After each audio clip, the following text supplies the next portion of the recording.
Aloha, faithful viewers. Welcome back to Frivolous Gravitas. And to those new to the channel, welcome forth. Be sure to like, share, and subscribe to support the channel and show YouTube what's what with respect to quality content if you like our show. As some of you already know, here on the channel, we mightily enjoy exploring new ideas, not often considered in depth, always with a personal and public governance in mind.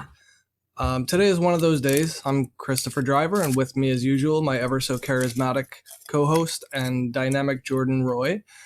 I'll let Jordan take us through some of the key concepts we'll be covering today concerning the path to citizenship via military service as a principle or as an idea.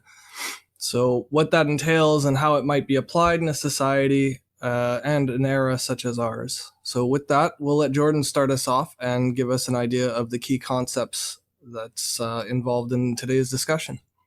Yeah. So I'm gonna be starting with kind of where I got this from. So, wow, that was a terrible start. Let me just start again. Don't edit this out. I want people to see how awkward it was. So, I've been hearing in the chatter sphere around the internet and the news and just pundits talking, and every once in a while I hear of a concept brought up that service guarantees citizenship. This is an interesting little thought experiment, but it does have a few merits, and it's worth actually thinking about. Now, we don't have it, so we can talk about it with pretty much impunity without any real political baggage that it has at the present time. One party hasn't decided that this is going to be the flag that they're going to carry, so we can do this by nonpartisanly, which is kind of neat. But it originates from a science fiction author, Robert A. Heinlein, from the book Starship Troopers, which I had just reread. If you were one of my students, this might be an indication that you might be reading this book again soon. So maybe not. In the book, essentially what happens is the world is in such a state where it's become unified after a global war, and it's been made such that everyone has the basic freedoms with one caveat. You do not have the right to engage in political activity or vote or run for office unless you have citizenship. So everyone has the main basic rights. It's not like the movie where the world is a military dictatorship run by the Sky Marshal and all that. But in the book, you do really only see the military side of the equation.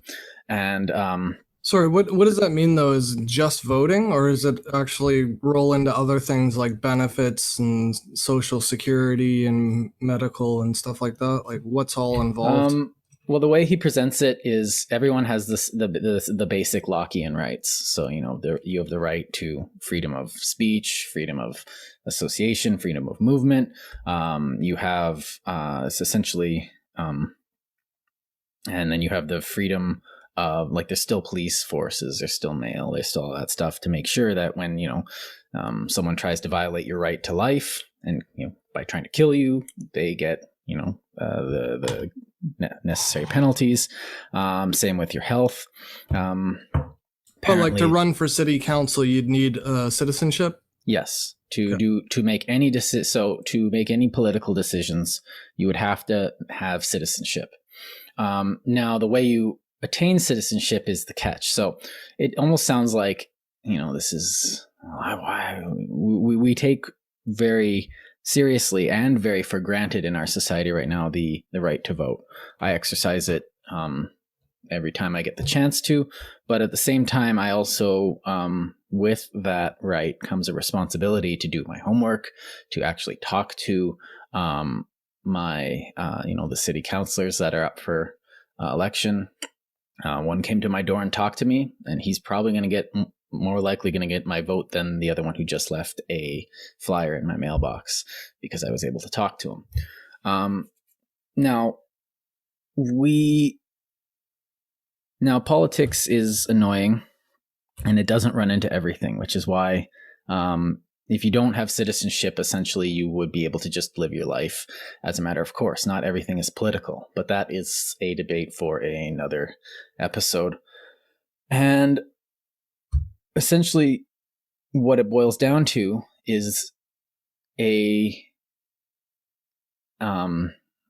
fix for the corruption in government by forcing those who engage in government to have put their life on the line, quite literally, in order to understand the gravity of the enterprise that they are engaged in. It's not just, I'm going to go into politics to make myself look good.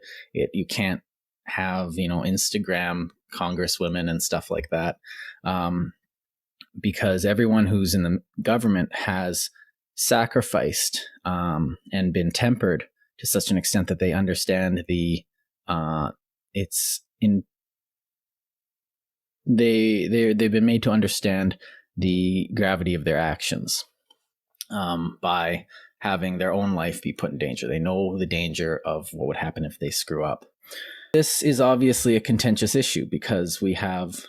So the question is, would this actually work?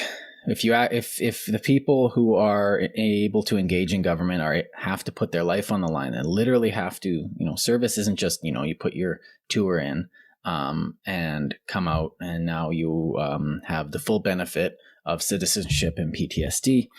And now you can go and engage in the wanton corruption that everyone does. Now, this was written during right before the Vietnam War, and which it was pretty evident that the people that were voting for the war weren't the people that were sending their sons to the war. And this was the case in most of the wars that people were engaging in, since the end of World War II. We have the social program military going out. Now, I'm not really talking about the Canadian military, which is small and very specialized and can't really act as a social program. But the American military definitely, and you have conscript militaries, which are a whole different ballgame. Now, the American military was conceived as a all-volunteer force, which in World War I became a conscripted force. And again in World War II and the Vietnam War. Now, what happened was, now the thing is that there's a difference between a volunteer soldier and a Jesus Christ. Okay, you know what? Hold on. Can we just start again? I'll let Jordan take us through some key concepts we'll be covering today concerning the path to citizenship via military service as an idea, what that entails, and how it might be applied in a society and era such as ours. So with that, we'll let Jordan start us off, maybe by describing the ideas, just generally how they might have been presented already in a book, and we'll go from there. Yeah, I'll get into the idea. Let me just get into where I'm coming from, though, because I'm hearing this a lot in a lot of people. Like, a lot of people are talking and bandying this idea about, and some people know what they're talking about, but a lot of people are just referencing the idea without actually giving it thought. So I think it's very much worth it giving some thought. So on one side, we are looking at the idea of citizen. Sorry, I've been saying this so often that I forgot. So service guarantees citizenship. It sounds great because it sounded really good in the movie. Now, the movie I'm referring to is Starship Troopers, which was a kind of a bastardization of the book Starship Troopers by Robert A. Heinlein. And this is not going to be a book review, but Heinlein came up with the idea of, service guarantees citizenship as a way to hinder the corruption in the economic system that they were dealing with in the post-war period, and we're definitely dealing with since Well, actually, it hasn't really stopped. So, and this is the problem of, cronyism, nepotism where it doesn't belong. I'm not against nepotism per se, especially on like small scale where it's just like, yeah, I need a new landscaper. You know what? I know that guy. I'll hire his kid and he can lift, sod for me. That's not a bad form of nepotism. Like, you're going to trust a guy who's kidding, that's fine. But like nepotism's like, well, you know what? I'm going to hire that guy as general. No. At that level, you need merit. And so this, people paying each other off, both parties doing shady things that have nothing to do with the reality of, stuff that's happening on the ground level of society. And what Heinlein was trying to do was make sure, as some have put it, that the people in charge have put something on the line in order to, they're not just getting benefits from it. They've put a wager in, and the wager, so they put some skin in the game, essentially, is what a lot of people are saying. And the skin is their own, or, their family, or this or that. And what it boils down to is you have denied the right of voting and franchise to those that haven't put their skin in the game. Now, this sounds horrific because in our society we have this direct and representative democracy, depending on which scale you look at. If you're looking at civic or municipal governments, it's pretty direct. You can go and talk to your school trustee and ask, dude, what are you doing? And then you give him your vote or something, and that's pretty direct. We can also hold referendums, but at the national and provincial or state scale, it's very representative. So essentially the idea then is we want to make sure that the people who are sending or making the decision to go to war are also people who know the horrors of it. They're not just taking it lightly or making political decisions based on popularity or financial. It's right. supposed to disincentivize that type of behavior. Even in not just with war, like in the last year and a half, we've seen both parties make decisions based on how it would benefit their optics for that day, rather than the long-term consequences of this or that. Both parties have dropped the ball. I'm talking about the States. Canada's not doing much better, where you have, depending on your premier, you get a different flavor of nonsense. And it changes based on, day of the week. So these people are thinking about, like, there's a lot of self-interest, but what we want is enlightened self-interest. Now, that's not a bad thing. Self-interest, when it's geared towards, okay, I'm in a position of power. What can I do to do my job? Because if I do my job well, I get to keep my position of power. And if I keep doing my job well, then I get seen, like if you do a good job, then people will see you as a good person. It's funny that, and this happens on any level. It's the scope is, so if you put work into, drywalling, well, it's enlightened self-interest. You want the money of the contracts that, people are going to give you because they know you're a good drywaller. Funny that. So, and it benefits everybody because your productivity is higher, your workmanship's higher. Right. So essentially we'd get government that makes better decisions if they were required to serve in the military for military decisions, if they were required to serve first. Now, this brings it in. Now, you mentioned military service, and I'm not 100% sure that military service is the sole place for it, but we'll get into that. Now, full disclosure, Heinlein is author I grew up with. His juveniles are really good. I definitely recommend reading them. They'll thrill you and test you and piss you off and give you... He's an amazing writer. His later stuff is very weird. So go in with a very, very open mind, but still judge him. He's still a guy. So either way, he was one of my favorite authors because he definitely, when I was a teenager, he made me think about concepts that I wasn't getting anywhere else. And this was definitely one of them. Now, this is one of his more well-known ones because this is definitely one of his more well-known books. So the book itself is a story about a Filipino soldier, and you don't learn that he's Filipino till like the last 3 pages of the book because it doesn't matter. And you follow him around from deciding what to do after high school to military service and boot camp to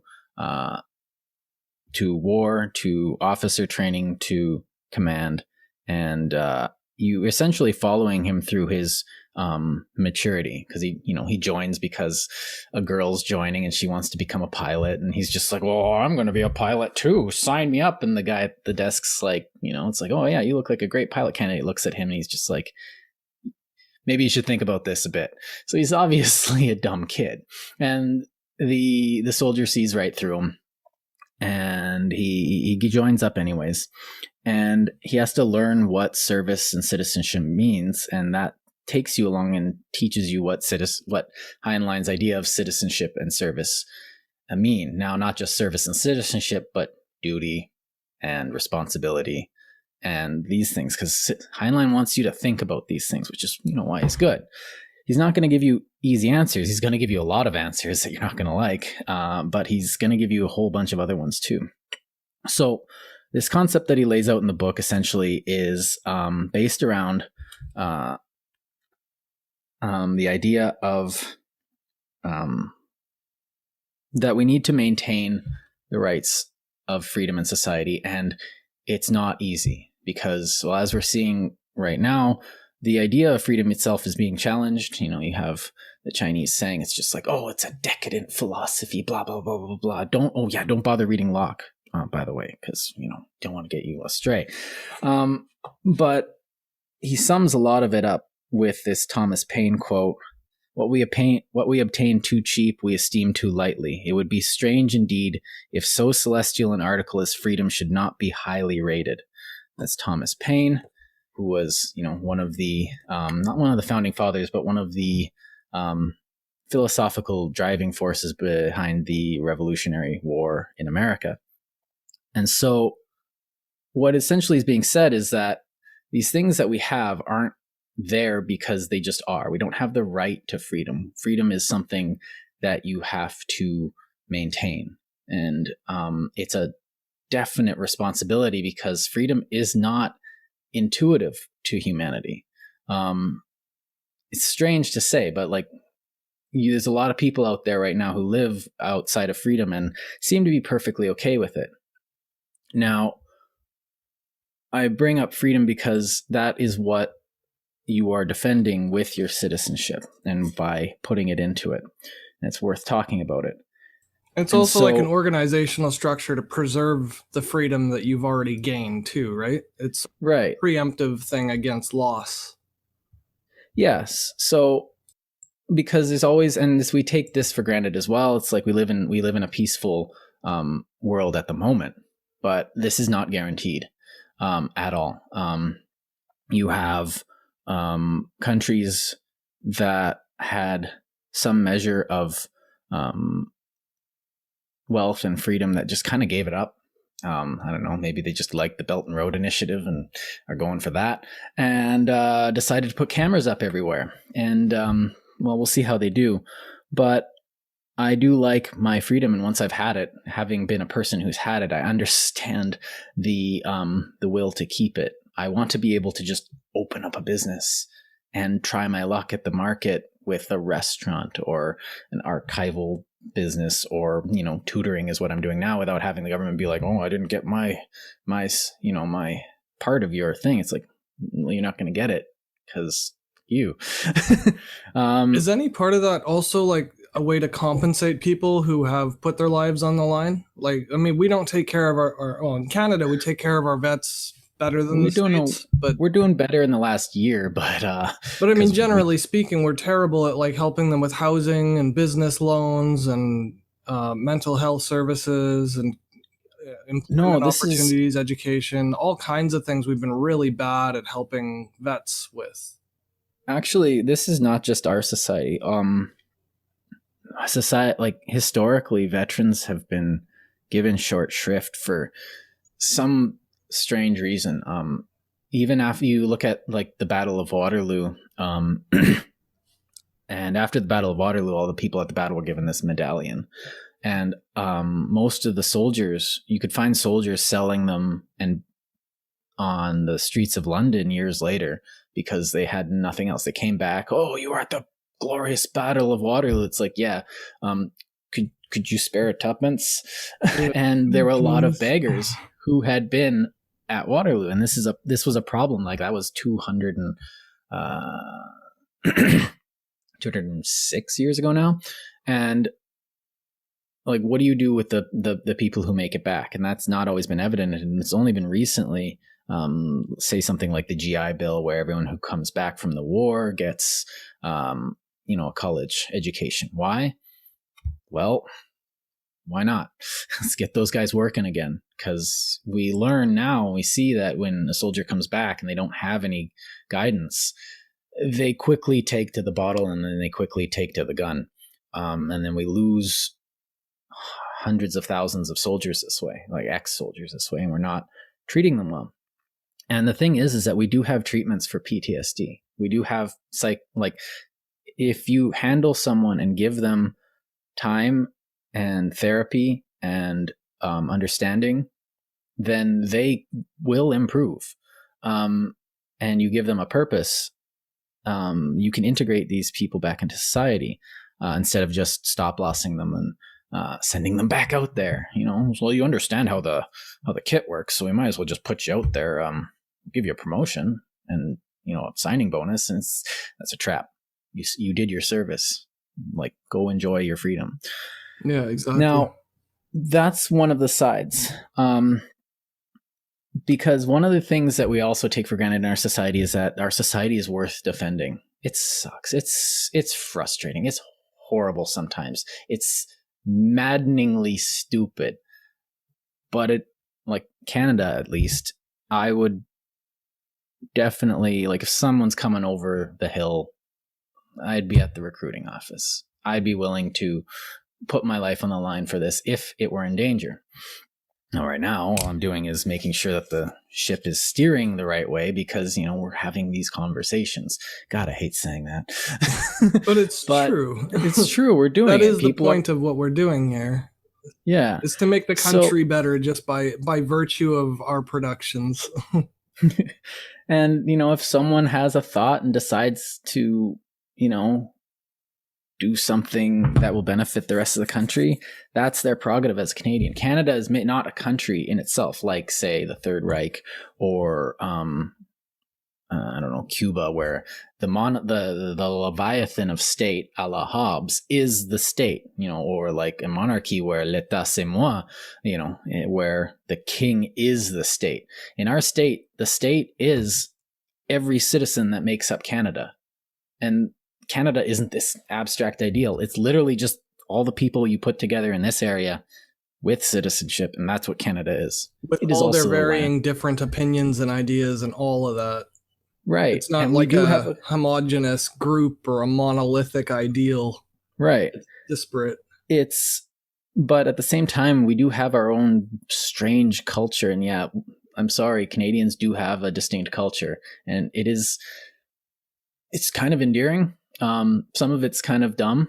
Some of it doesn't make any sense. But like any culture, it's ours. We like hockey. Yeah, a lot of maple syrup. We have a distinct form of talking. We have definite tendencies. Tons of meat, and we love beer. Yeah. We club seals for some reason. We have an ongoing rivalry with Denmark and America. We actually visit our Arctic. We have tundra buggies and like excursions on snowmobiles and not sheepdog. What do you call them? The Iditarod race. Well, the other thing we do that's good is that we acknowledge our failures, but don't. Well, we're dwelling on them more, but we acknowledge them, but we don't dwell on them. So what the point is that Canada is something worth defending, as it is. if our flag changes and gets a little hammer and sickle, then I'll probably change my mind. But or as it is now, I think there's a lot there worth going for. And the question is, what would you be willing to do to defend it? Well, I don't know. It's the soldier's job to defend it. Well, if they're landing in Vancouver or St. John's, you can pick up a rifle or work as a logistics guy, or you can start a company, which is one of the great things about our society is like, my country needs trucks right now. Go on a war footing, build trucks, send them out. And all of a sudden now, instead of like one centralized government I'm not going to get into like war economics in a democratic country. Essentially what you can do is you can start, instead of the government starting a business saying, we need more grenades, we need more trucks, we need more wheels. You can see, what does my country need right now? Needs these trucks. And so you see a need and you go for it, which is why these democracies are deceptively powerful, because we don't need to be at a constant state of alert. We can just be in a peaceful economy unless, someone knocks at our door. This is kind of Pearson's thing, walk softly and carry a big stick. Now, why is it worth putting your life on the line to do this? Now, the thing is that we can get ourselves in trouble with our society and the way we've constructed it through the mere mechanism of how we've constructed it. And we do this, and we see this all the time when we elect a demagogue, when we elect a pretty boy, when we elect a loudmouth, when we elect a senior citizen who can't form a sentence. When we elect people because they're hot and they dance, they have sexy dances on New York rooftops, or they have a TikTok or Twitter presence. These aren't reasons to get elected. These are popularity contests, and that is a problem. And it's also a problem when you got someone like George Bush, who did serve but was like AWOL and didn't show up and was completely incompetent, and you know what I mean? So there's also the other side of the dirty service where nepotism feeds in like royally. Pun intended. Yeah, like you get someone like, well, that's been a problem since after what's his name? Well, even the Romans had that problem. Oh, definitely, the Praetorian Guard was an issue, but the army deciding who's in charge. So that's not a good thing. Army and state have to be separate, and the army has to be subordinate to the state. Period. Looking at you, Egypt. Yeah, Egypt. You used to be cool. Yeah. You did, actually. Egypt was doing, I don't know. They had that nationalism thing, but at the same time they were trying to, anyway, not what this episode's about. Now, oh shit, I've lost my track. So, where was I going? What was it that I just said? You were talking about the state having to be separate from the military. Oh, right. Sorry. Yeah. So state having to be separate from the military and subordinate to it. The military having to be subordinate to the state. Let's get that clear. Before that, I was talking about idiots getting in charge. Now, a lot of times we say, well, how do we make sure that we don't have idiots in charge? How do we enforce the meritocracy at the levels of government? Well, this is one way to do it. Now, the other side of that coin is, well, how do we make sure? Now, this is kind of something that everyone brings up all the time, and it's in a crass way. You could say, how do we keep idiots from voting? Well, first of all, maybe think about that comment. But at the same time, you have people who don't give a crap. We don't teach civics, so people don't know what they're voting for. That's a huge issue. That's a huge problem. That's kind of one of the last points I want to get to. But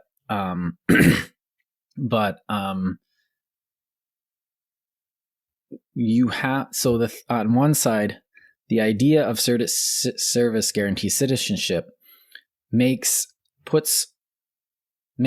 anyone who wants to have franchise and run for government put some skin in the game. But on the other side, it makes you cherish your vote. If you are given something, you don't give a darn about it.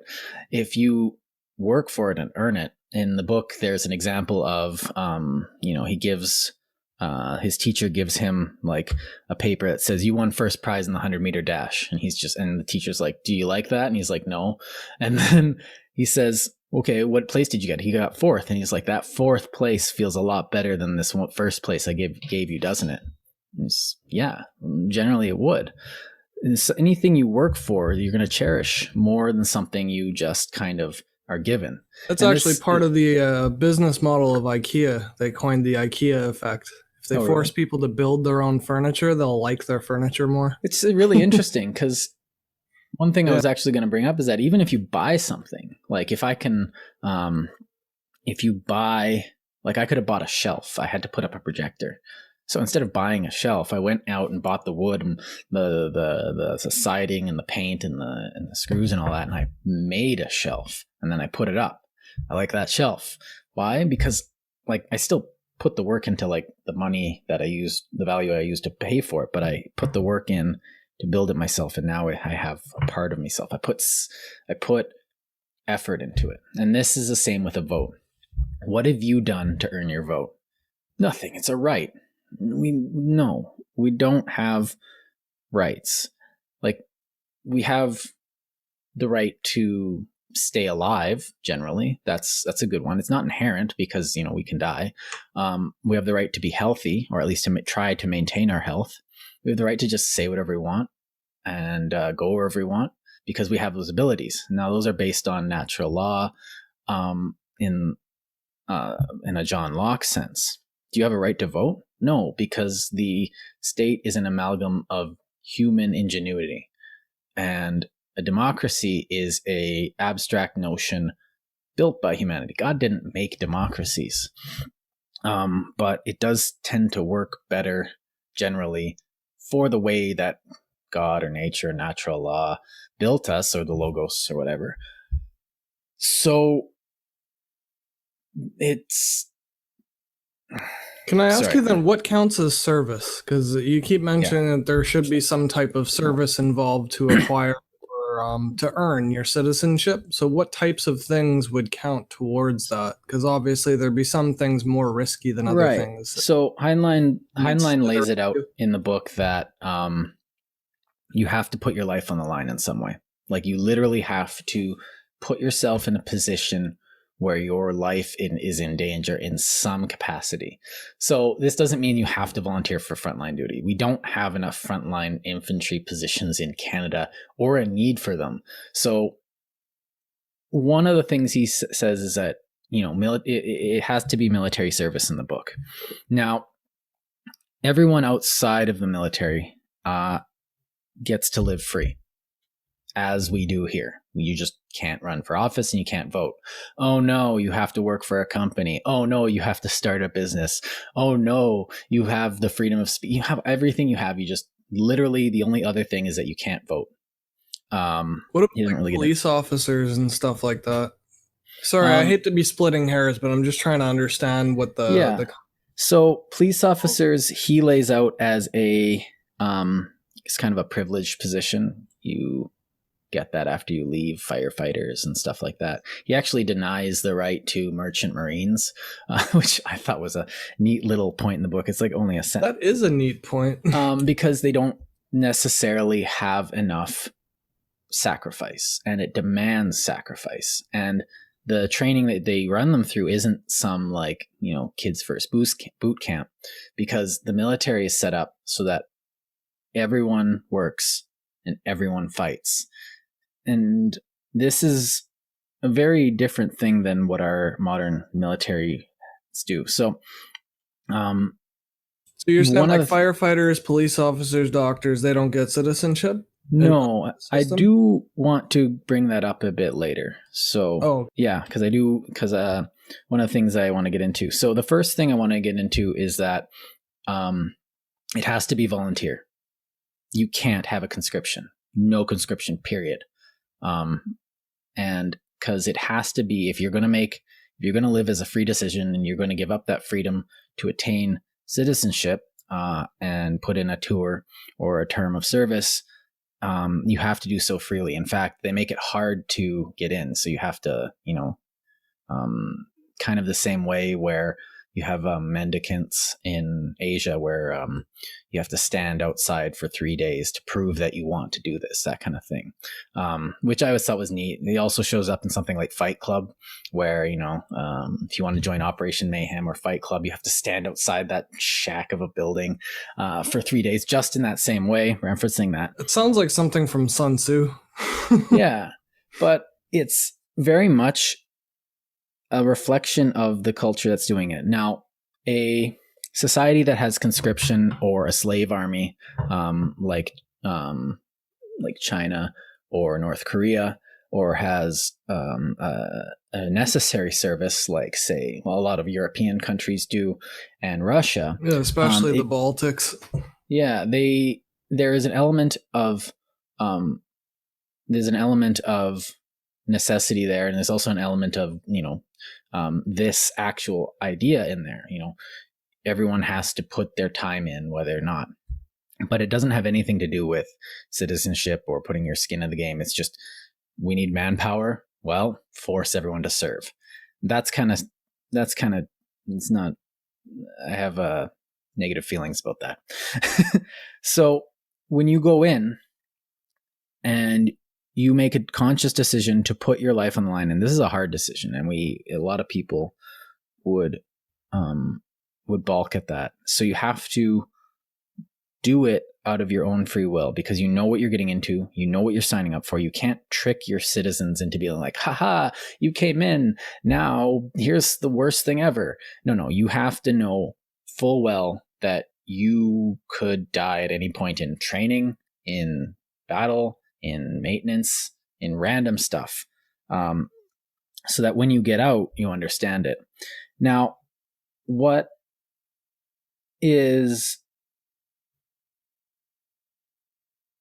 interesting is that the difference between being forced to put your life in the line and the choice to put your life in the line changes how you approach, I guess, everything for each individual. And it makes it so that you're actually paying for it. You're not being forced. I don't know, I can't think of an example at the present time, but you have to make sure you know what you want, because, is franchise worth your life? You have opportunities. Say you grow up and you have opportunity to, your family has a business and you go to business school, and then you see the opportunity to, carry the family business forward. Why would you need citizenship? Why would you need franchise? You can still talk about politics and you can still lobby the government. Why not? But you can't vote. Now, that doesn't mean everyone that's coming out of the military is going to be siloed into one thing. And that's actually one of the drawbacks to this, which we can get into later.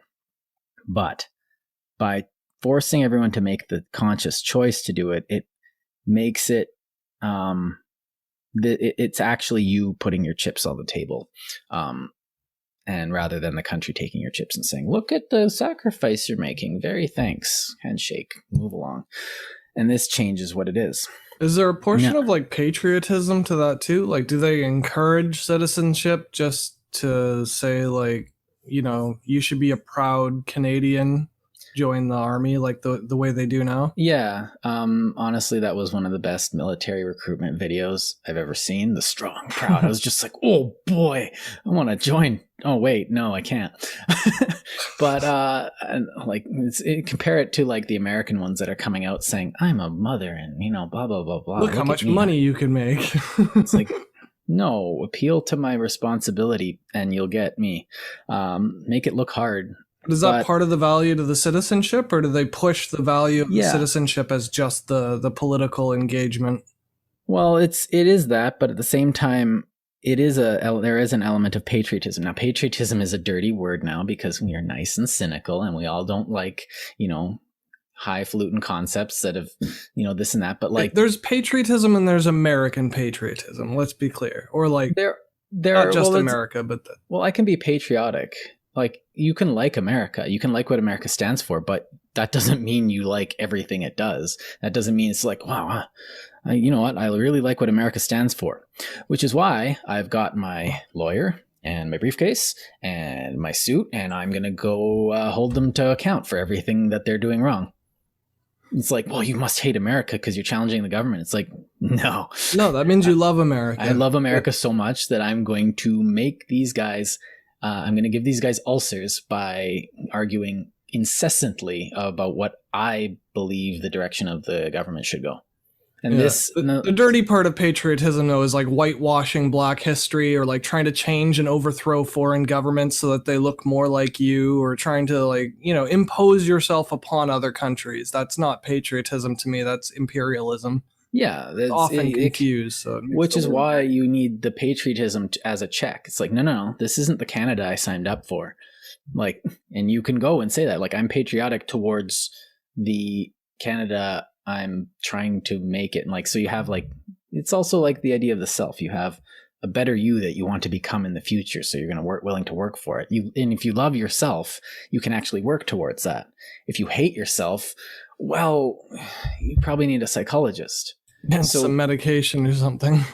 But like if you love yourself, self-patriotism, you're going to go for a jog every once in a while. You're probably going to try and eat right, even though it's like, oh no, that's hard. I wouldn't put myself through anything bad. It's like, no, you have a stake in how you are. And so going for a jog might actually, even though it hurts and it seems like it's bad, go do it. And this is kind of the same thing I have for the idea of my country. But one of the things that he lays out in the book is that not everyone actually wants it. Now you see people who are vehemently apolitical. They don't care, and they actively don't care. And I've met people like this, and it's okay. They're like, I don't really, like, I'm just doing my job. I'm just going thing. I don't really need a stake in this. That's all right. There are people like that, but there's other people who actively don't care. So there's one part in the book where he tells his dad that he's, joined the military or something. And here it is. So we are a proud family. So his dad's talking to his kid. The only thing we lacked was citizenship, and father regarded that as no real honor, a vain and useless thing. But if I were flogged, well, he'd probably have a stroke. So he screwed up and he got, corporal punishment for, he disobeyed orders at some point, which seemed minor, but the military, they work by different rules. You don't have freedom in the military. And this one sentence and a couple other exchanges in the book go and show that not everyone, it's like I'm running a business. I don't need to be hampered down by ideas of politics and citizenship. I'm like, as long as they leave me alone and let me run my business, I'm fine. And this is an attitude that nowadays would seem like, why would you not pay attention to politics? But like, they pay attention to politics. They just don't feel the need to, go and do that, or you feel it's dangerous. It's not for you. Not everyone needs to be a defender on the wall. That's not how society works.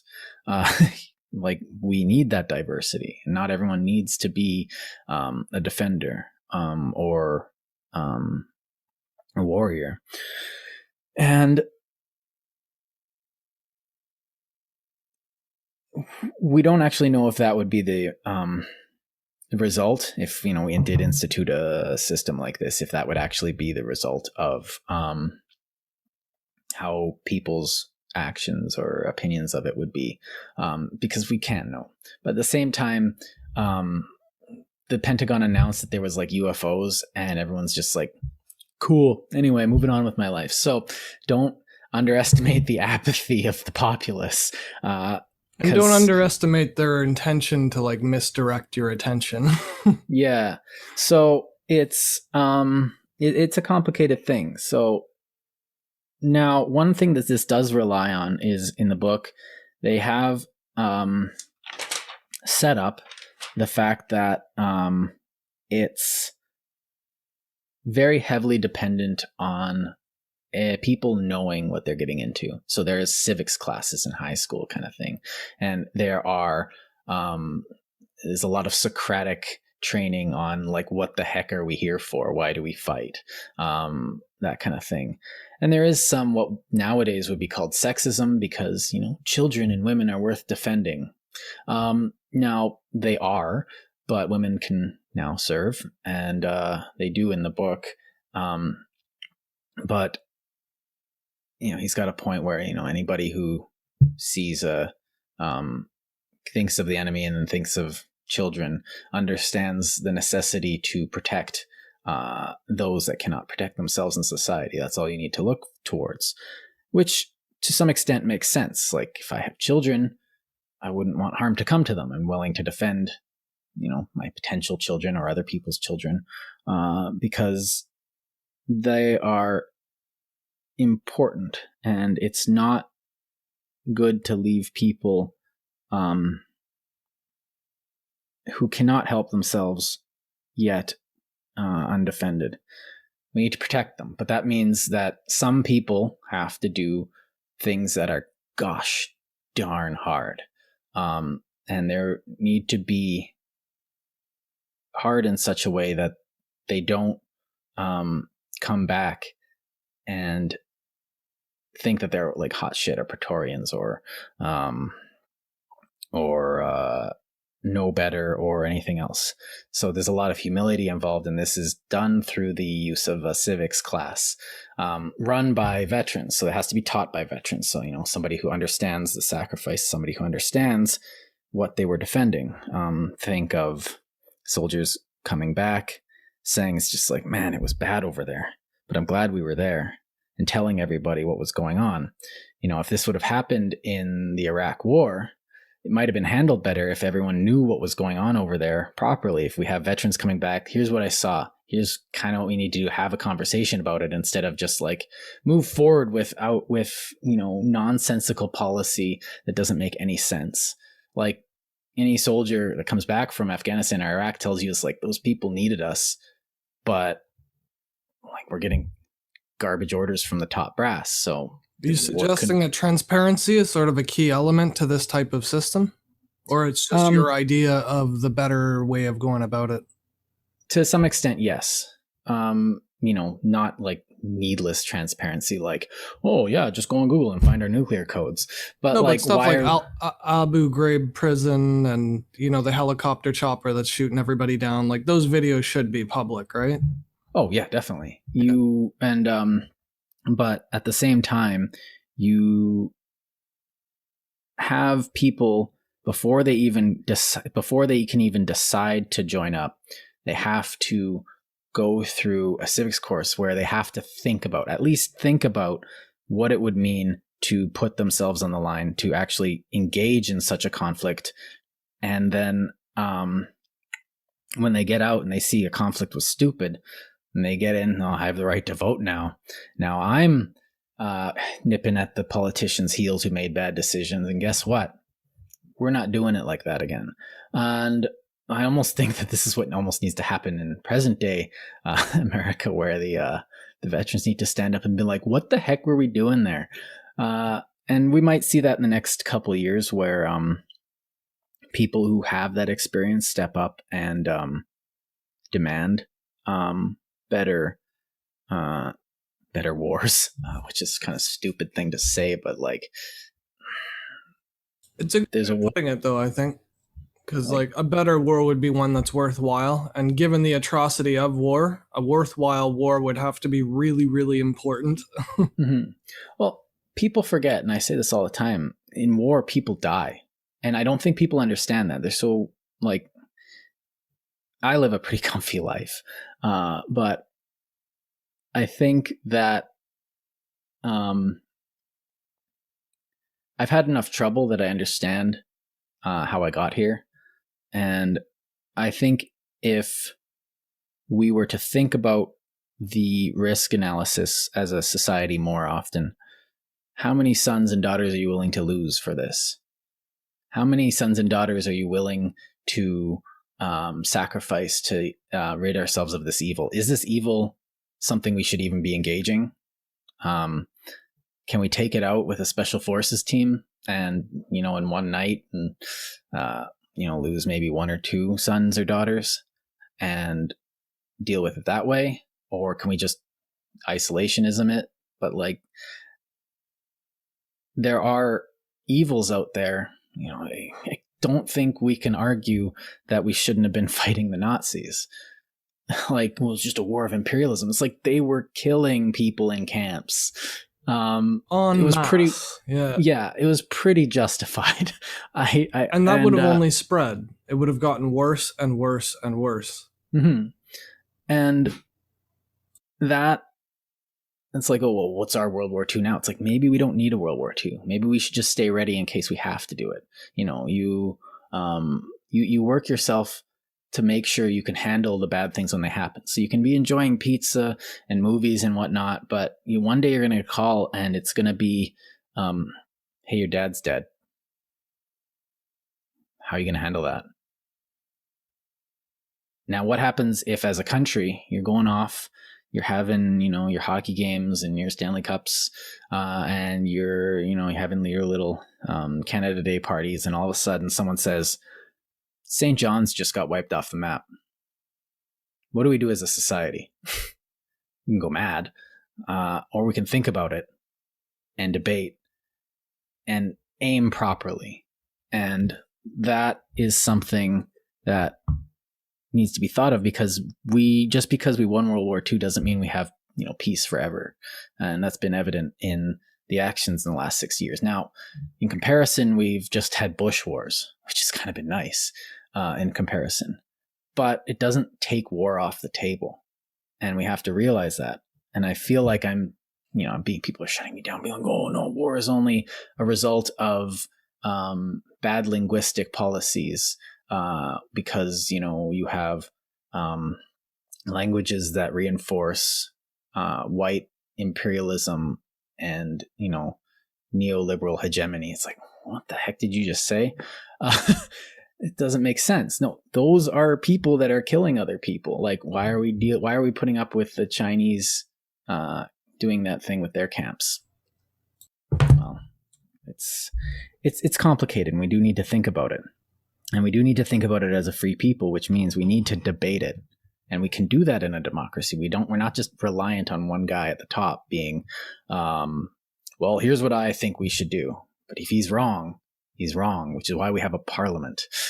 So are you suggesting this type of path to citizenship would help us more clearly aim when we do come up with these types of situations? Is that what you're suggesting? Yeah, and that's a good question, because we are putting our future leaders on the line, and we're putting our future literally on the line, because, you know, if we have a stupid war and we make a stupid decision, then we sacrifice them for nothing. And the trauma is like an aftershock. It'll affect us it reverberates through time with parents who lose children and kids who lose parents and wives who lose husbands and vice versa.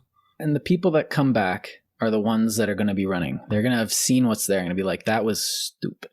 I'm running for office and I'm going to not put us in that situation. We learned our lesson. We're going to learn our lessons. We're going to make mistakes. Oh boy, do we make mistakes. We make some good ones, and we know about them because we have, you know, the internet and all this stuff.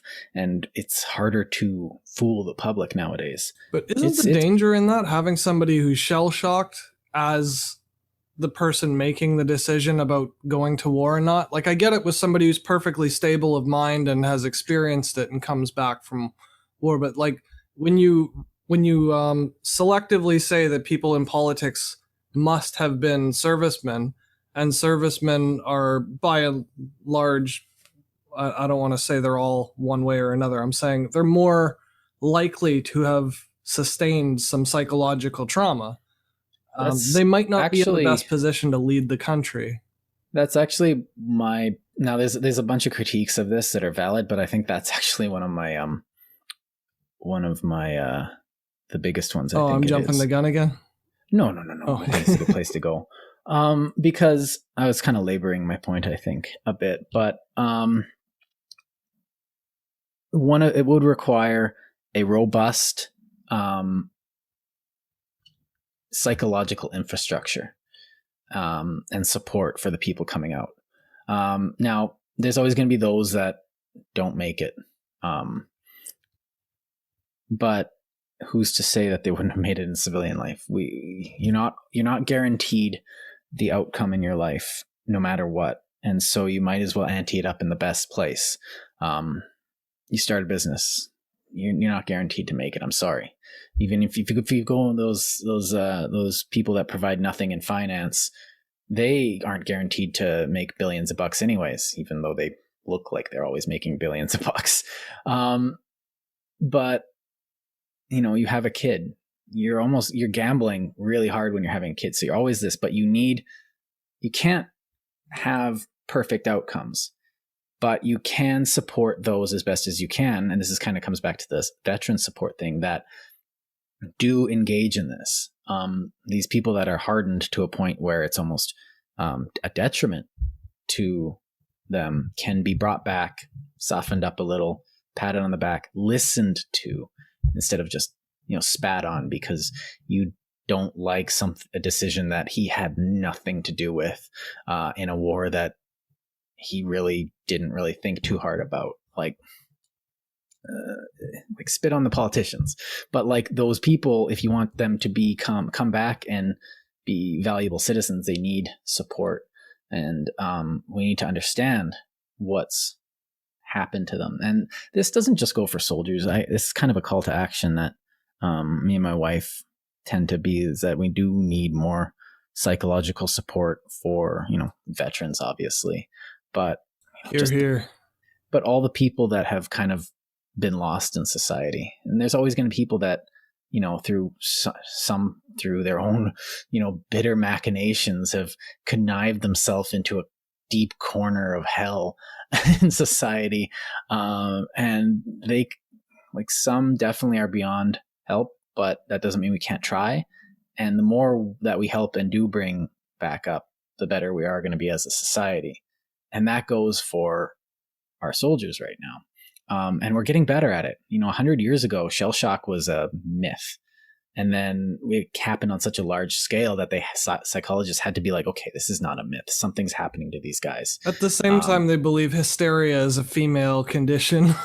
They're also thinking that like PTSD is a myth when there's evidence of it. Well, it's funny what they chose to believe in. And then by World War II, they were doing analyses on how long does it take for a soldier to burn out? And if you read Ambrose's work, the guy who wrote Band of Brothers, it references this in I think it's Citizen Soldiers, which is a really good book, where he essentially they find out that the shelf life of a useful soldier is about 90 days in combat, which is why we have tours of duty now, and why we rotate soldiers now, because after a while, a soldier is actually a detriment. Doesn't matter how good he is. After about 90 days on average, a soldier just becomes less use and more of a danger to everyone around him. And then, you get the personal dangers like alcoholism, suicide, goes home and just abuses people, or they just break down. Yeah, or disruptions in the camp or something too. Right. Morale changes a lot. Or somebody who 2 weeks earlier would have been able to, they're coming, they just they're a good soldier. They reload, start firing, and, covering their troops advancing on their flank or something. But then, the next week it's just too much. And they just sit there, or they just start crying, or they crumple up, and they're done. There's nothing you can do with that. That person has to become a civilian now. But that person's going to get citizenship, and that person's going to be part of a small pool of people who are capable of running a country. Right. Now, a lot of these people after World War II, I don't know, go watch Band of Brothers, but what ended up becoming valuable citizens because they had support. They had a family, they had things that they could go to, and a lot of people didn't, and they fell through the cracks. You get a lot of Vietnam vets who just wandered off into the wilderness, which is their right. But we weren't giving them support, and a lot of people killed themselves, and we're still finding this even in a relatively minor war like the ones that Canada and America have been engaged in recently. That's going to get me a lot of trouble. But they are relatively minor. With respect to like the Peloponnesian War and like... Well, yeah, if, you know, an entire country mobilizes itself against you and it's like, oh boy, we got to form up phalanx. It is relatively minor when you're talking about 1 or 2,000 or 5,000 casualties versus hundreds of thousands. Yeah, that goes to show how much more peaceful world we live in. Generally, the world does suck, but humans suck, so we're doing the best we can. But at the same time, that also goes to show the professionalism and capability of our soldiers in this Western world. Well, we feed them really well. We pay them really good. We give them meaning, duty, honor, privilege, and then we throw them out. So a lot of this. So the other thing is that in the book, generally, if someone shows these things, they wash them out. They'll throw them out. So at any point, if you decide, so they literally drop into a pod in a suit that's like hundreds of thousands of pounds or something. It's a metal suit, essentially. The whole idea of the mobile infantry is that you are in this giant Iron Man suit that's like a tank mixed with a Gundam or something. So at any point you can just say, nope, I'm out. Did not complete your term of service, discharged honorably, because you get to decide where you go. But at the same time, like I'm just saying this over and over and over again, we need to support them. Now, if you're voting for somebody and you don't think they're mentally capable, you don't vote for them. Well, that doesn't really show well with the last 2 elections in America, 4 elections. But the idea is that we do have a democracy, and if someone's showing, you know, a psychologist says, yeah, I examined him and he's not okay yet. So, you know, he can I don't vote, really see that working, and I guess that's more criticism of the implementation, not really the idea. But like, Trump's got a doctor who said he was fit. Like anybody can get a doctor's approval, and also mental illness is notoriously hard to diagnose, even if you're seeking help. Like if you're voluntarily telling somebody who's a professional psychologist, I have a problem, even then it's hard to diagnose. So like having the only people allowed to govern might not be the best people in a position to govern. Like they might not be the best characters for government, being people who, and I'm not saying all servicemen can't or this or that. I'm saying like once you restrict a population to only service people can apply for social office. Right. So public office, sorry. That's why I said this is probably the biggest weak point. Can you get into like the strongest argument for it then, rather than just the books, just so we get an idea of what actually? Well, the strongest argument is that this is a situation where these people have been forced to learn command or responsibility. They don't take it for granted, and one of the things is that this kind of cuts out on heredity. So right now in Canada, we have a prime minister who is kind of riding on the coattails of our previous prime minister, his father. And you had the same thing in America with Bush's, and you had like the Clintons do the same thing. And it's like one of the reasons that we have the democracy set up is that so we don't have dynasties. Dynasties don't work. Ancient China has a lot to talk about with that. So does Rome. And Japan. Yeah. And that's one of the things. Now, but wouldn't you get like a general whose son also became like a lieutenant or something? Like you would still have that same risk. What's to say that the sergeant sees a kid's general and was like, I don't care. You're not soldier material. Like you can't turn someone away, but they can easily not make it through. They can leave on their own accord. They can get washed out. There's no guarantee that they're going to get through their service. Discharged some way and like, I'll go do something else. Screw this. It's not like I'm I don't want to do this. I don't need it that bad.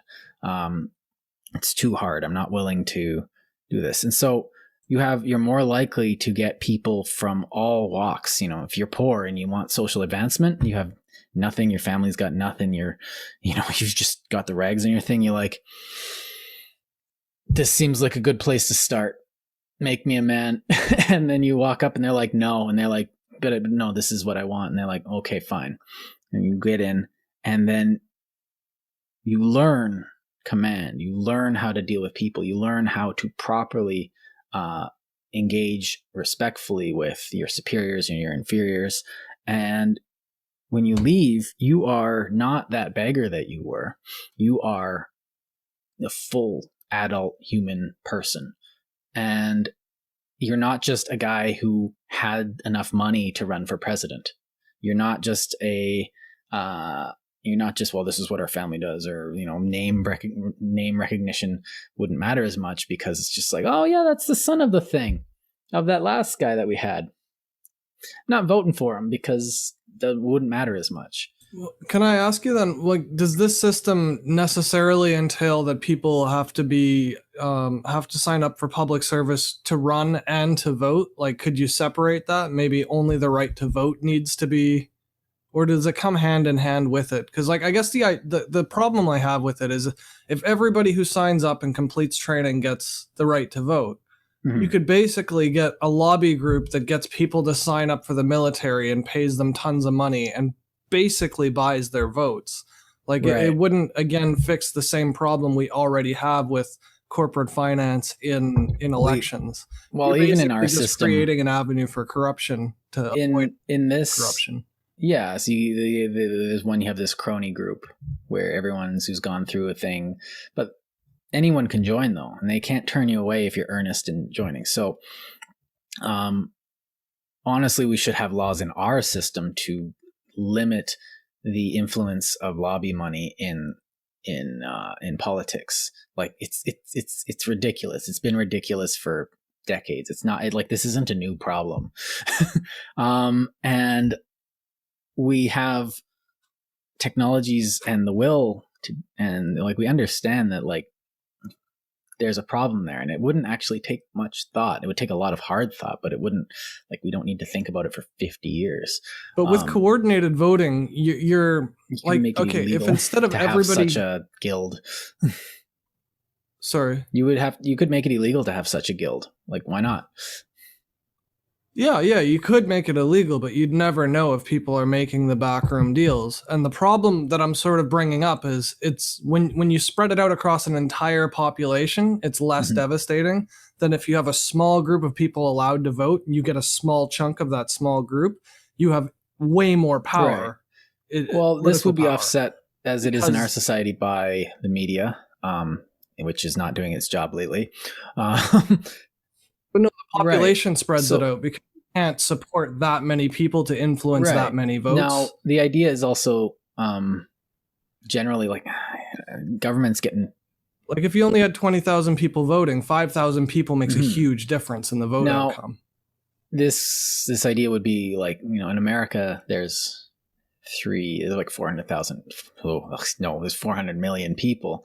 So it's not just voting for the president or whatever. You're voting for everything, and so there would be a substantial portion of the population in this group of franchised people. But I think the other thing, only be a couple 100,000 because not that many people serve, right? Well, one of the things that I found interesting when I was studying history was that ancient Rome had a smaller government structure than the province of Manitoba did. There's more people governing Manitoba than were governing the entire Roman Empire at any time, which we don't need the government for everything. And I think that's kind of one of the places Heinlein's coming from. Now, the other thing is that would be offsetting this is that service would be hard, period. And not just oh, it was difficult, because I've never run before. It's no. The hard that people don't encounter very much anymore. That I haven't slept for a week and now I have to go for a run hard. That it's time to do math hard. Well, what do you mean it's time to do math? I haven't slept in a week and I just did a run. Time to do math. And you get out of this with, a lot of self-respect, but it makes it so that you have to prove your merit to even get the thing. So it enforces the merit from above and below by testing people in the most rigorous fashion. And not just physically, you do have to do math and a lot of it. But at the same time, what happens if we don't need that many soldiers right now? So, we got to find a place for them. Okay, well, I don't know. How do you find that many jobs where we need so easy. You just build housing. Well, you've got homeless or poor people, just start building houses. Well, not that, but how do you find jobs for people that put their lives in danger? Have them build houses and hospitals and schools and libraries. There's tons of manual labor to do. Right, but that doesn't kill people very often. You don't need to. You still got that hard, difficult pride. They're educating themselves in the process. They'll come out with jobs that they can do. Right. So, and why don't you let the free people of, if the government came and I'm not a non-citizen, they come and say, oh, the military is going to start building buildings. And you're like, no, they're not. You're cutting into my business. Off. Yeah, but there is no business for affordable housing. That's why there is no affordable housing, because the business is in luxury housing and they just build bigger and more expensive homes. I'm living in a 2-bedroom house and I love it because it's super tiny and I have a yard. I don't need this lavish luxury home, and I hate that they're not building these anymore. But even when we were kids, you used to be able to you drop out of high school, save up for 2 years and buy a house. You can't do that now. Anywhere in North America is impossible. Right. But that doesn't test people. You can teach someone how to build a house, but at the same time, but standing on the roof in the sun and swinging a hammer all day and lugging wood like that. And if you're a capitalist and you can't figure out how to profit off of building small houses, you're not a very smart capitalist. No, it's not that they can't do it. It's that there's more money in building bigger houses, so they don't do it. You'd be stupid to take the option that makes you less money for the same work. Yeah, I'm still of the opinion that Ford was right and Edison was right. If we make it cheap, we can sell it to everybody. And I think we're forgetting that lesson right now. But it's the land. We don't make the land. We can't afford the land to give to people. So if the government, I'm just saying, as hypothetically, if we had to give jobs because people signed up for military service and there was no wars going on, there's tons of things they could do. They could dig dikes and ditches and pump water, and they could run health. Right. They could do that, but they wouldn't, because that would not provide them. They wouldn't be first of all, you can employ non-citizens for that who need that work too. And because there's going to be non-citizens who need that effort. But at the same time, if it's, and you don't need to put non-citizens' lives in danger. So if you have something asteroid redirection or something, or, it's in space. So we can think beyond the atmosphere here. I don't know, you could do construction, but the thing is that it needs to be hard and it needs to be life-threatening. So if there's chance of combat, then there's a chance you could die, and then you need to take that into account, and all the friends in account that you have into account. So that's one of the things that even in the modern military in Canada, it seems like it's we have this army that's just kind of sitting there being there is nothing for us to do right now. We can put us to work, but, and I know you're going to make the argument that you just made, but in the end, we should be trying to use them as a military. I disagree with that vehemently. We should not want to have to use them. They should just be there just in case, like you said. Oh no, yes, but we should, exactly, but at the same time, we should let construction companies do construction. I'm all for SAR and I never stuff. once said to stop them though. What I'm saying is if there's no work to do, there's always infrastructure to do. There's always something you can do to make the next generation have more roads to walk on. Let the businesses do all their thing first and pick up whatever the businesses don't want to do. The stuff that's unaffordable, like libraries. There's no money in building a library. No, and I'm actually thinking of having a topic where I argue that libraries are obsolete. Sad. I don't like it, but I think libraries need to evolve. There's a topic for another day. Mm-hmm. But moving on. But the reason why I bring it to the service thing is because, like, if you have to force people to risk their lives in order to earn a vote, you're gonna have such a small pool of people voting. Right. Like, that to me sounds really harsh. One of the things that informs this really well is that Heinlein was what we would call nowadays a libertarian. Not fascist? No, he's not a fascist at all. I know everyone's like, oh, it's a fascist book. It's about fascism. But like, he presents it. It seems fascist because you only really do get the military perspective, and it does kind of give good. It doesn't. You see the civilian world, but you don't really get to live in it in the book.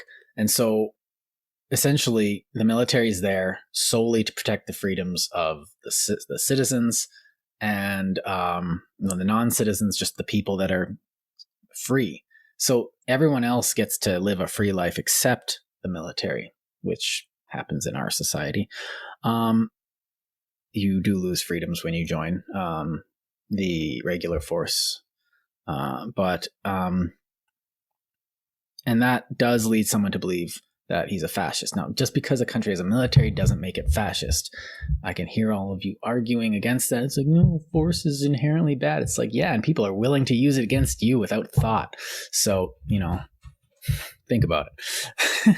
But I'm not going to name enemies. I don't even want to get political here, but essentially, it's a mechanism that just lets civilians be civilians as hard as possible, with as little intervention as possible. And it sounds like, because like libertarians right now in the States are just the most annoying people on the planet.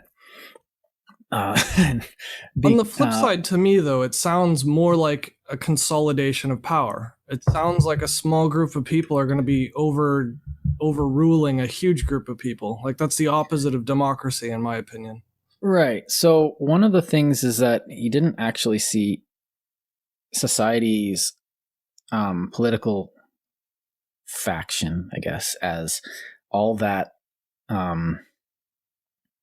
necessary to the functioning of society. Just let everyone be free and have one entity. So that the purpose of the government to Heinlein was just to make sure that, buggos don't come in from outer space and chop everyone to bits, because that would curtail their freedoms pretty hard. So the barbarians at the gates need to be kept on the other side of the gate. Assuming there's barbarians, though, right? Like, in the book, there's bugs on an imminent threat of extermination. Right, which is why we have a reserve force of people that don't need to constantly be in the military. So we can be like, hey, guess what? We're being attacked now. And you're like, yep, that's what I'm on the reserve force for. It's the same thing with a volunteer firefighter program. It's like, fire is something that people need to fight. Not campfires. Don't fight campfires. They're perfectly fine. Marshmallow rights.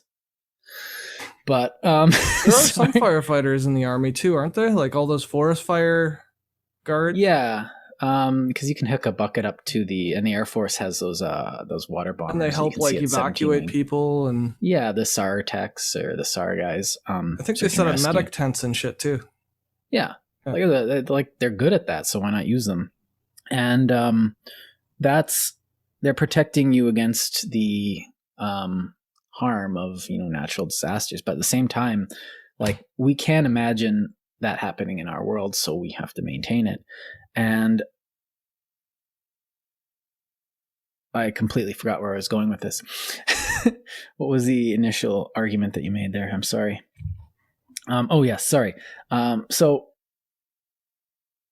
when so they're there for a reason. We can use them for what they're good at, but at the same time, the whole point is to just let civilians go off doing civilian things and living their civilian lives, because that's what we want people to do. We want them to live, go off and start businesses and start families without having to worry about, being enslaved or, bug food or, volcanoed or flooded or all this stuff. And so, there's that scene from, A Few Good Men where, there's a few good men on the wall who stand between you and disaster, blah, blah, blah, blah, blah. And you don't need to know what they have to go through to protect you. Just make sure that you understand that the necessity of having them there. Now, if you make those people citizens, then that understanding comes into the forefront. But the whole point isn't that pause, rewind, play, is that we've become very dependent. Like we think of the state as something that can help us rather than that's something that does our paperwork. And he had a very different conception of, who we're voting and what we're doing. To us in our society, the government has become very permanent fixture in our homes. It's like, oh, we gotta worry about who's in charge, blah, blah, blah. It's like, no, it doesn't matter who the prime minister is. They're not the king. They're chief clerk of the country, and you need to treat them as such, and you need to respect them, but not too much. But the conception is that the government's something that's going to leave you alone unless it needs you. But doesn't the premise defeat itself? That's sort of what I'm getting at. Like the thing they're trying to fix that's barely even a problem, they create the same problem, only worse, by implementing this type of idealism. Like, right. For instance, if you're going to have a civilian population and a citizen population, and the idea is to make sure everybody's free and equal in society, how do you square that circle? As number one. And I'm saying that rhetorically, because obviously you can't. So the idea of democracy falls apart. And then when you're talking about consolidation of power, well, let's just have only 1% of the population can vote, or 10% of the population can vote, and only 10% of the population can be running for office. You've got this tiny, tiny cohort of people who are capable of running for office, and you're going to create the same problem as the nepotism we already have, which we're trying to solve by having this system in place. And then you've got an army that has to risk its life. So now the only people successful in that type of environment might not be people who are well adapted to a pen and paper and drafting treaty agreements.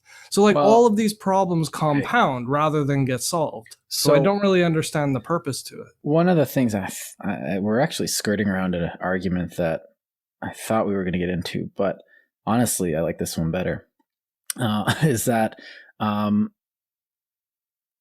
it doesn't really pan out to have service just be the military. Now, I kind of disagree with Heinlein on that point. I'm kind of sitting more towards your end of the table, because you can risk your lives in defense. So yeah, if there's a wartime, you're going to get a lot more people.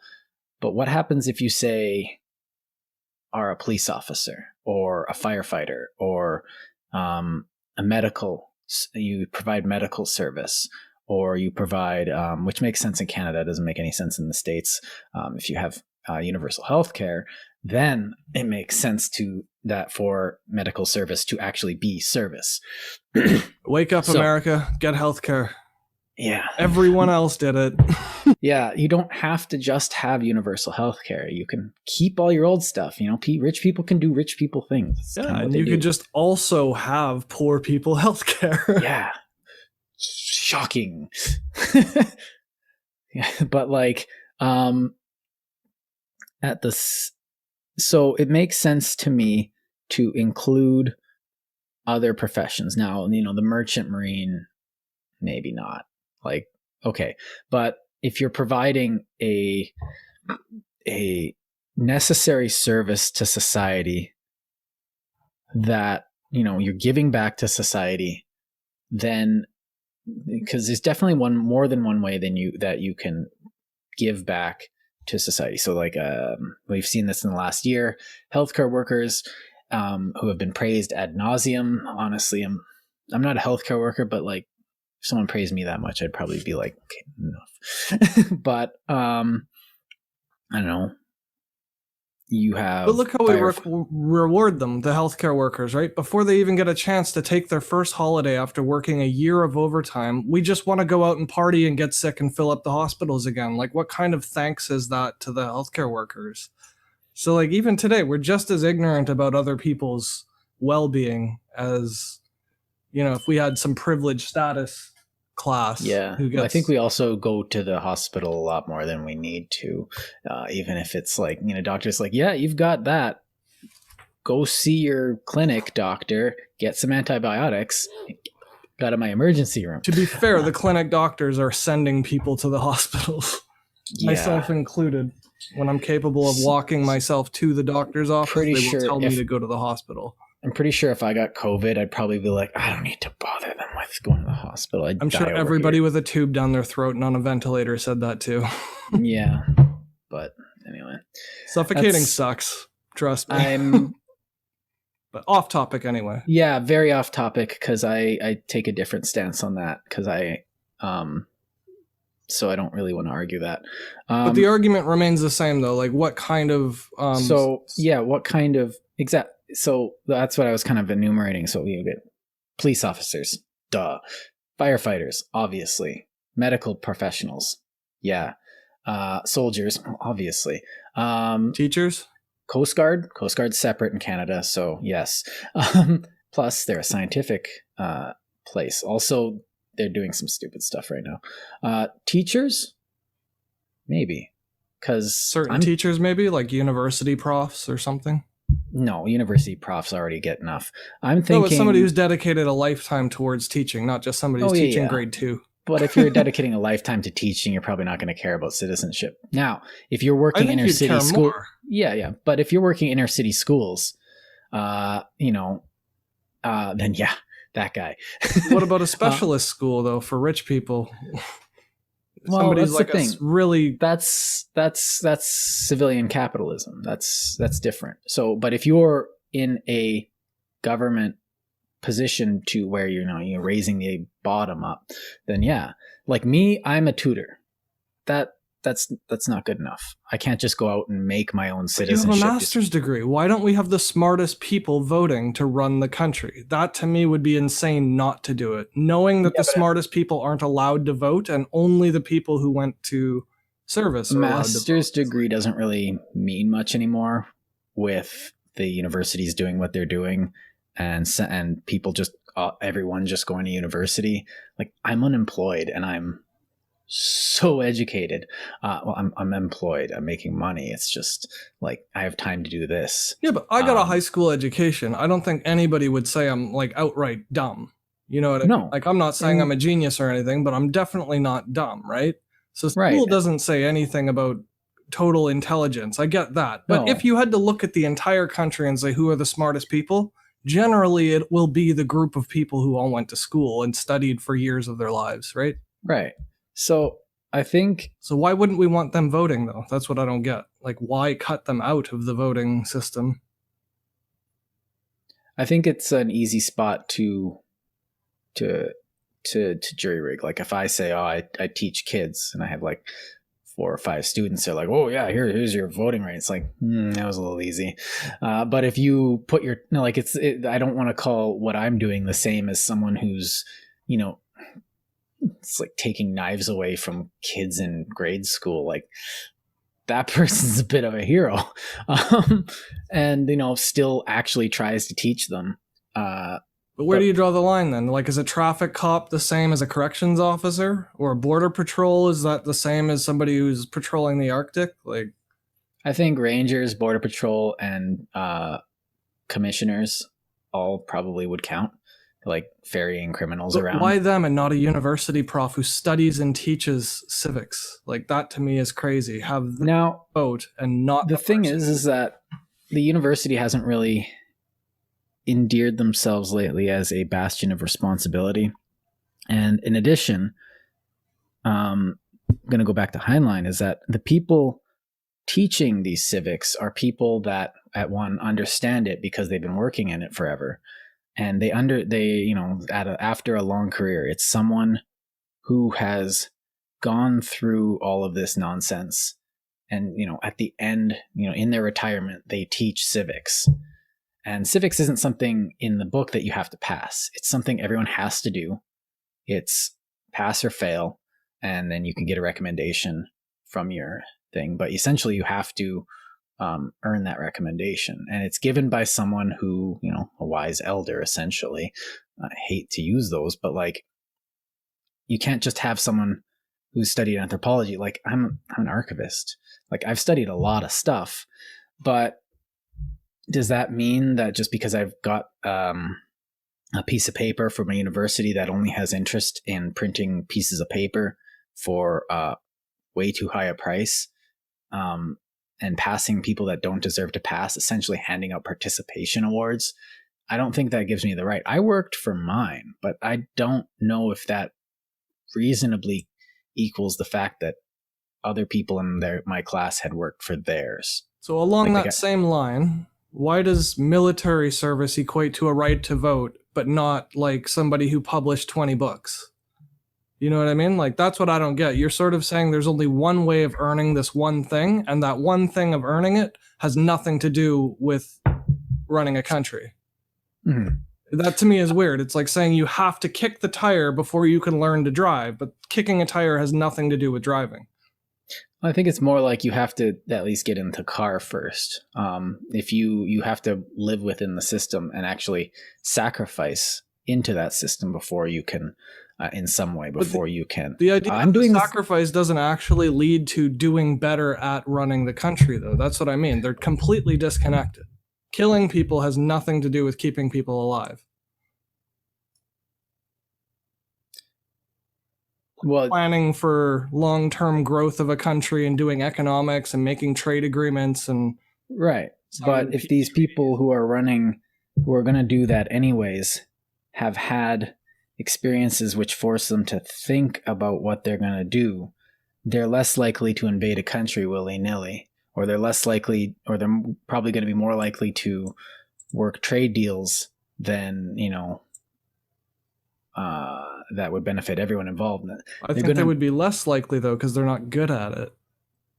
Well, no. So like, you take a lawyer that wants to run for government and, get Congress and blah, blah, blah, blah, blah.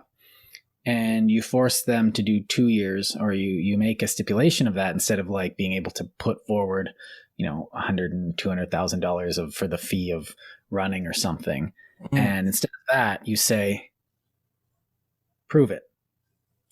Like, ante up some experience, ante up something else other than money, or, my dad signed for me or something like that. They're going to be a lawyer anyways. Just make them go through a different gauntlet than just paying for it or buying the right, this or that. So it's not something, you're not making soldiers. You're forcing citizens to act as soldiers for a period. And if you don't want to, you can go on with doing whatever life you're going to do anyways. But then they can't vote. And the people who vote are the ones who choose to do the dumb thing. Right. But the thing is that society, like, themselves to harm. Your vote isn't the only thing that guides society. So you can have say, you can go on the corner and talk to people. You can lobby for this or that without actually voting. Like, look how much other country, well, look, not just other countries, but just look how every country influences every other country without the ability to vote. But that would be worse. It would be exacerbated if they only had to convince 20,000 people out of 20 million. That would be worse with a smaller voting pool. They would be dumping 20,000, 30,000 at each voter because they would have the same amount of money, but a fewer number of people to target. So you'd make it less democratic. It would be more corrupt that way. Do you know what I mean? So it doesn't. No, it would definitely be less democratic. It claims to solve.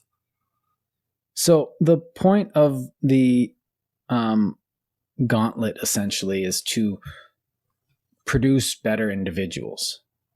And that's not necessarily to mean that military service has always produced better individuals, but Eisenhower was a better president than Lyndon Johnson. So Lyndon Johnson led us into a war. Eisenhower, who had led a war, kept the Americans out of them. Although he did make a few, like he wasn't perfect. But he did start like Medicare though, and like teachers unions and stuff. Like LBJ. Yeah. LBJ was he's better than most of the recent presidents. Everyone after JFK was kind of garbage. But actually half of them were actors, I think. And the Kennedys themselves were a popularity. Yeah, but Lyndon B. Johnson's thing was the Great Society, where he was trying to do that, do a bunch of those things, and he kind of failed because he like built he's kind of the guy that built up the Vietnam War and just kept escalating it.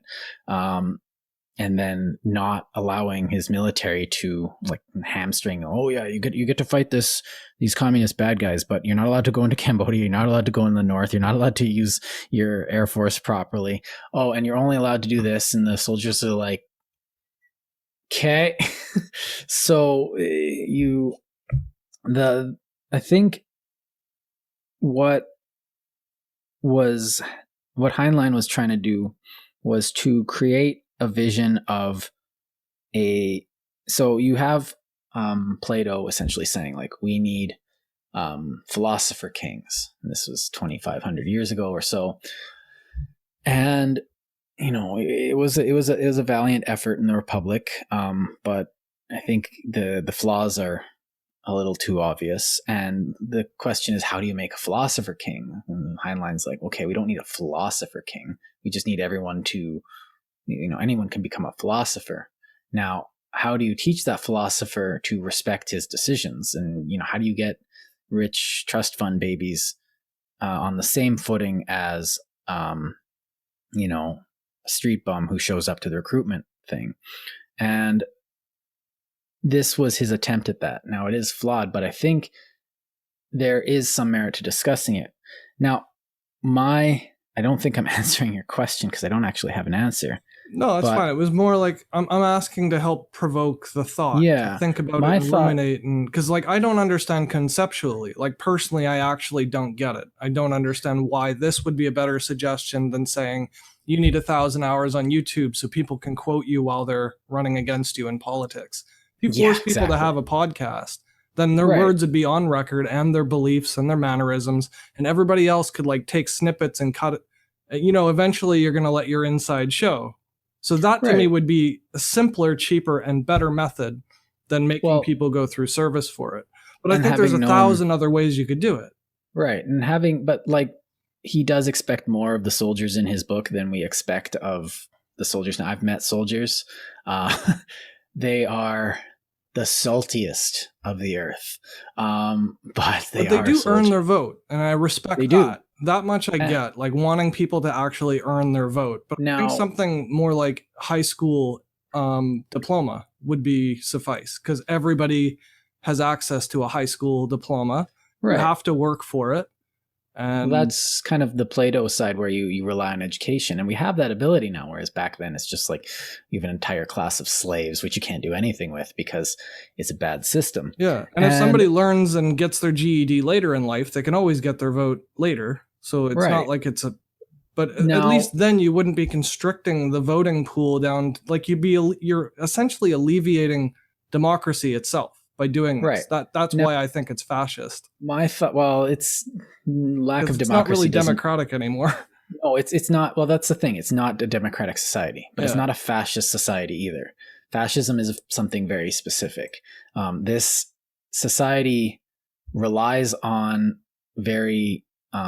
it relies on ideas of freedom, but it restrains the democracy aspect of it, which Heinlein was positing hadn't worked. Now, in other books, he definitely he swings around in a lot of his books, literally and figuratively.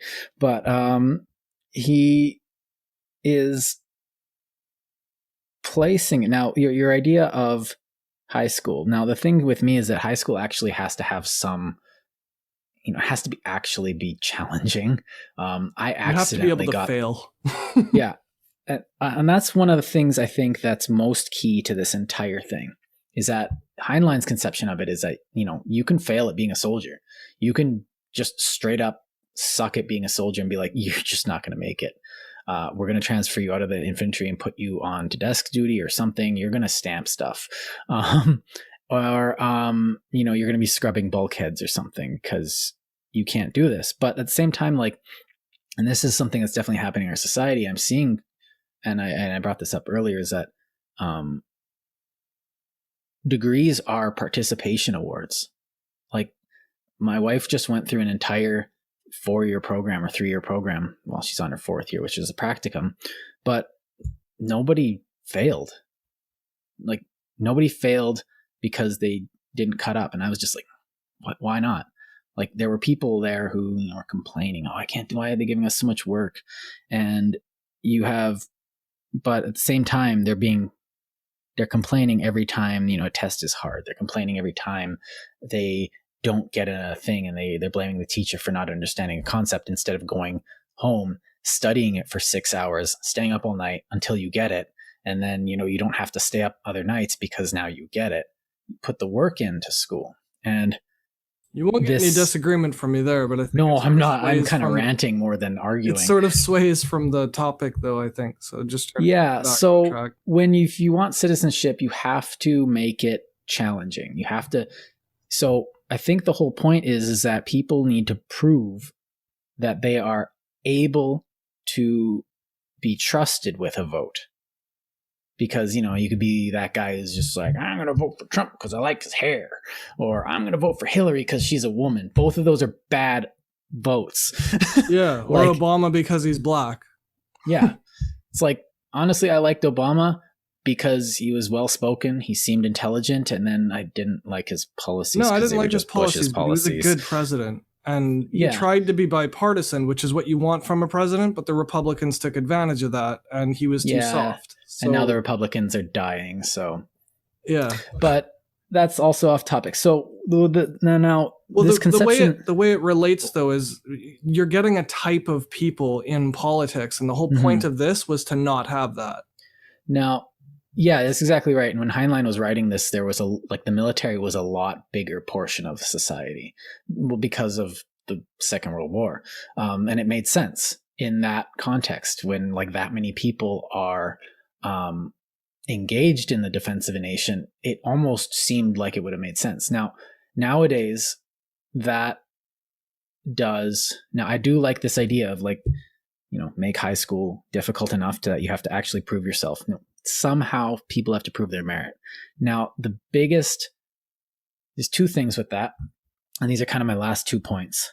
One of them is a requirement. The other one is a criticism.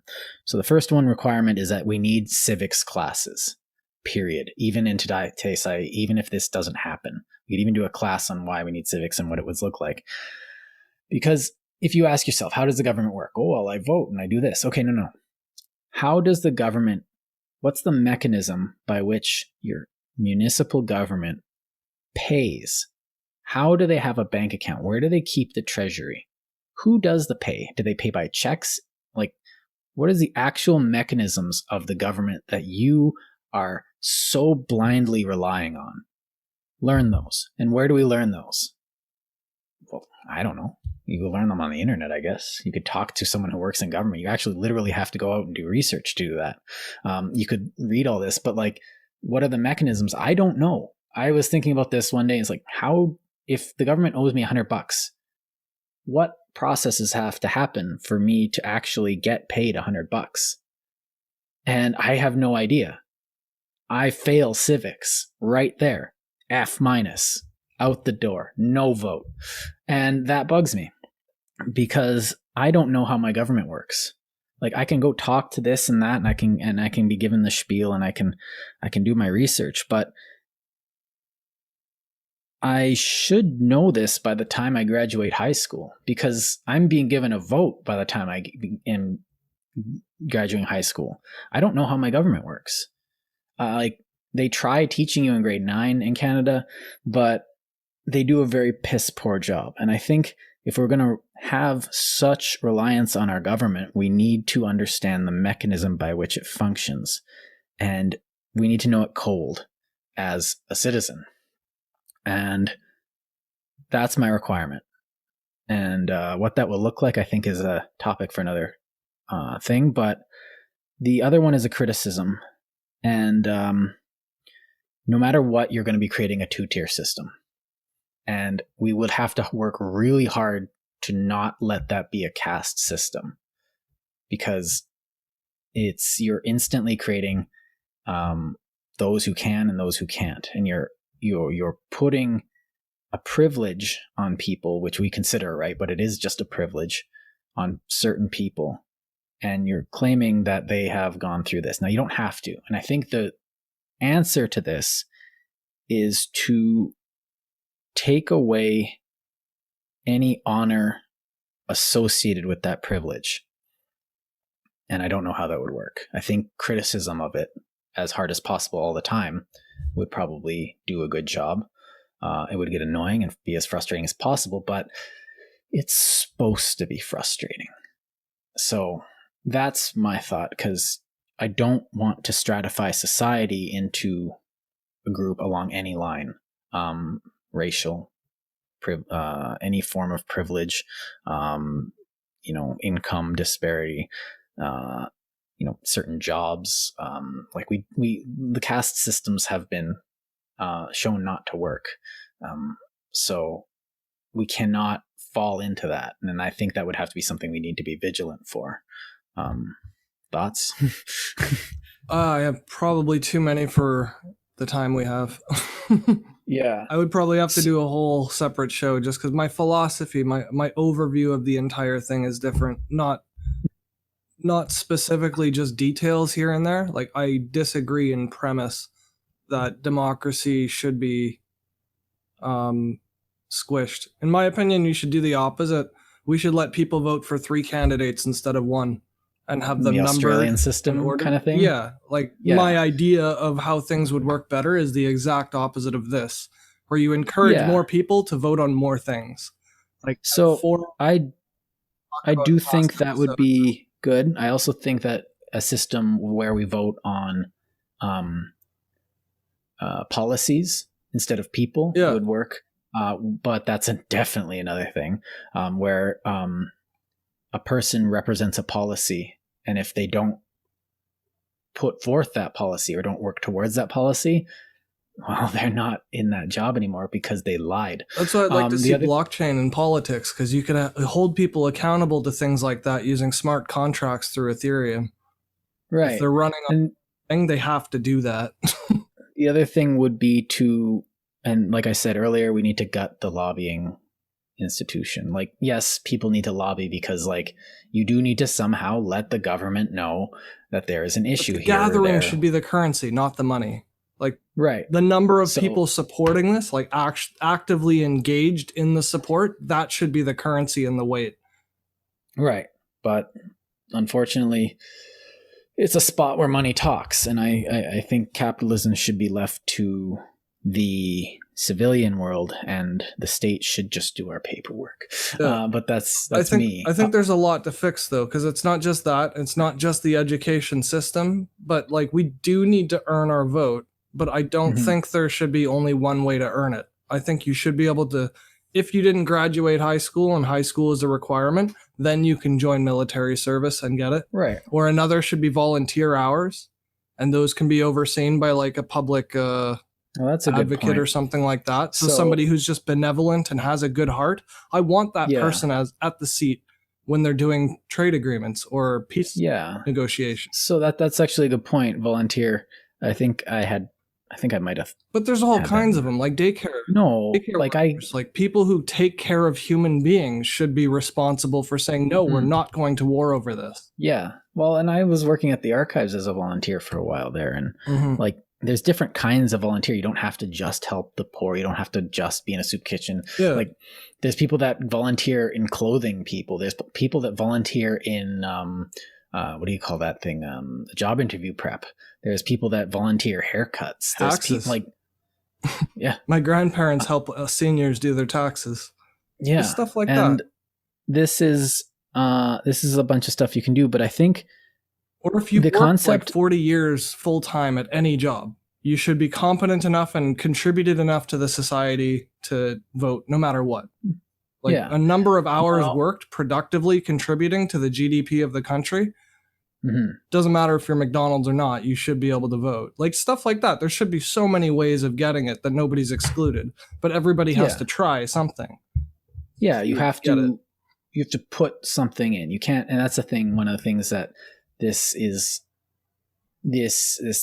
mentality of, you know, I'm existing within this society. I'm owed, and the people that owe me are the government because some mental gymnastics I made up just now. No one I'm owes you born anything. here. That's my entitlement. Yeah, it's like, no, your entitlement is you get to live in Canada. Yeah. There. Now do something with You're that. allowed to live here. Put some work in. Like, one of the things we need in our society is to make stuff. You know, thanks Elon Musk. That's a great quote. But like, what can you make that will make life better for people in Canada? Like, provide a business to people, for people to work at, and like, just be generally good and see that. And once you see that your work benefits others, you'll understand the gravity of what you're doing. And I think we achieved Heinlein, that outcome by a different means more effectively. Yeah. By just removing finance from politics, you're immediately going to get people who are sincere in their endeavors. Just because you take money out of the equation, you won't get the wrong people chasing it. Yeah. To wrap up, I think Heinlein's book was a good read. Thought-provoking for sure. It's thought-provoking. It's exciting. You know, there's bug fights, and he that wasn't the only idea he presented in the book. Other ideas were like literally just power armor and, you know, launching people from spaceships into war zones. Like, this wasn't the only idea in the book. So it's not like a essay on just one thing. He also talks on a lot of other topics. Otherwise, it's just a good book to read. Go read it and have a thought about it, and, you know, talk about it in the comments. But at the same time, we have to take these ideas because people are talking about this right now in our society. So we need to take ideas like this seriously and actually think about what they mean. Because if people are going to be talking about ideas like service guarantee, citizenship, well, we don't have it, but we need to know what that concept actually means. And we can't rely just on one fiction book written in the late 50s as a guidepost for how this would work. Everybody's ideas should be discussed. That's the only way that you'll see all sides to it and make a wise decision in the outcome, is if you actually look at every possible option. So even like Heinlein, I would think, would agree with this. You know, everything needs discussion. Everything needs to be given wisdom of thought in order to act. And the thing is that it doesn't matter if you're a civilian or a citizen or whatever. Put yourself to work. Everybody works. Everybody fights. That's a sentiment that I can get behind no matter what. Because if you fight physically or theoretically, maybe not, or verbally or politically, or even within your family for what is right and honest and just and true, then you are putting the work in. You know, what are you doing with your hands? What are you doing with your mind? I think that's something worthy to be taking away out of that, even if the political reality of the book is kind of hackneyed. So I think that's all I've got. If you think I missed something, let us know in the comments, because I definitely missed some stuff. So, well, it's only 2 hours. We don't really have weeks to discuss this in proper forum. No. And I think one of the things is that this will probably lead into one of our other things. I want to do a Remembrance Day episode, because I do think that's important, because war sucks. And veterans are too. Yeah, they are cool guys. And we need to not do that anymore. And we need to be reminded how much it sucks more than anything And else. we need to that we don't. support and care for the people who we forced to do it to. Yeah. So they clearly wouldn't have gone to war on their own volition. They went to war because somebody flipped a pen and somebody else decided to attack somebody else. It was a form of necessity in Canada. We don't provoke wars. We just defend people. Anymore. Yeah. So anyway, Canadian servicemen and women, thank you very much for your service. You've been watching Frivolous Gravitas. Like, share, and subscribe. Bye. Peace out.